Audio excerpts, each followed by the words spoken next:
Kje so pasti cepljenja, kaj so zmote in kaj so neki ideološki konstrukti oziroma fame, stereotipi, pozitivni, ki jih vaša študija izpodbija, za katere ste skozi, ta vaša knjiga je kar zajetna, logično, skozi študijo, za katere ste spoznali, da so vseeno neke neresnice.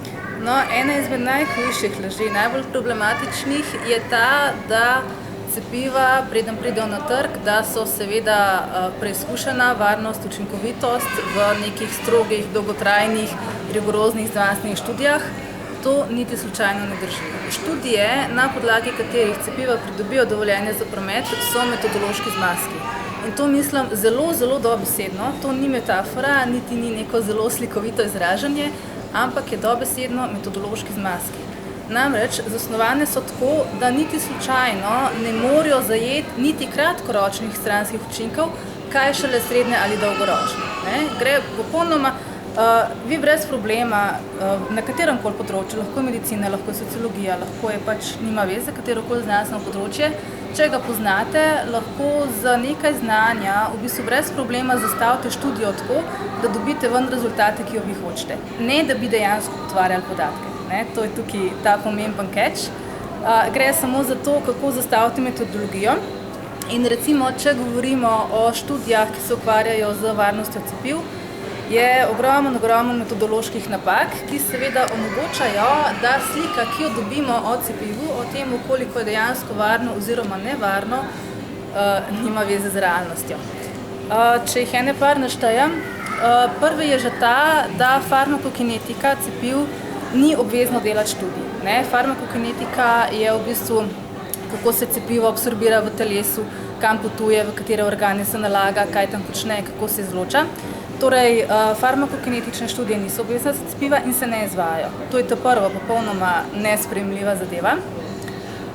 Druga stvar je, da so izredno kratke. Namreč piše, da je trajala, 3 leta ali kaj takega. Ampak, ko pogledate samo zasnovo študije, se izkaže, da je po vsakem pač traja recimo 3 leta ali pa 5 let ali pa kakorkoli, ker se cep seveda spremiki. Imate, pri 3 mesecih, pri 4 pa pol, pri 6 mesecih so recimo protokoli cepljenja. Ampak, kar je problem je, da po vsakem posameznem cepljenju tisti dejanski interval opazovanja stranskih učinkov znaša od nekaj dni do nekaj tednov. 30 dni je pravzaprav že zelo velik, običajno opazujejo, poudarke na opazujejo, torej brez kakršnih koli krvnih preiskav, nevroloških preiskav, česarkoli drugega. Edine preiskave, ki jih delajo, so v bistvu preiskave ravni proti teles, ampak to nima veze z varnostjo, torej z stranskimi učinki. Skratka, da po vsaki posamezni dozi opazujejo od tam 5 do 15 dni, 4 tedne, tam nekje. Skratka, že tukaj pravzaprav lahko zadevo kar zaključimo. Vi v 2, 3, 4 tednih pač ne morete vedeti, kakšni bojo učinki tega cepiva čez 3 mesece ali pa čez 3 leta. Tukaj ne rabiš biti nek metodološki genij, da se to vidi. Naslednji problem, to je tak, da pač opazujejo, da ni meritev, da ni testov.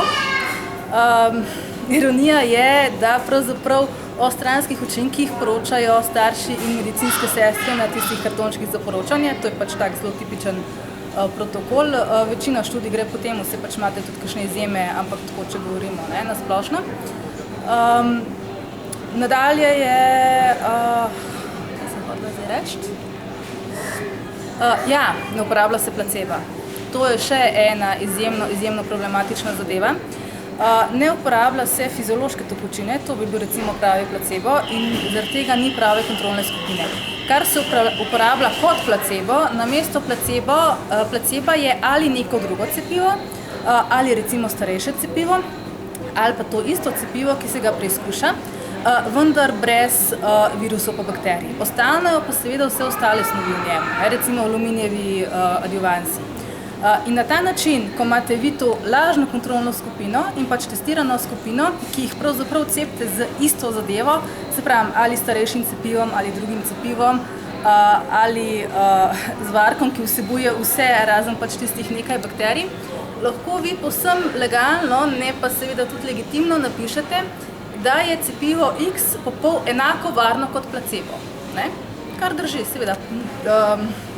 Stopnja stranskih učinkov je med obema bolj ali manj ista, ker gre praktično za isto zadevo. Pozabite pa povedati, oziroma pa tega ne oglašujete na ves glas, da seveda to ni bil pravi placebo, da ni bila fiziološka tekočina, ampak kot rečeno, ali cepivo ali pa vse razne recimo bakterij.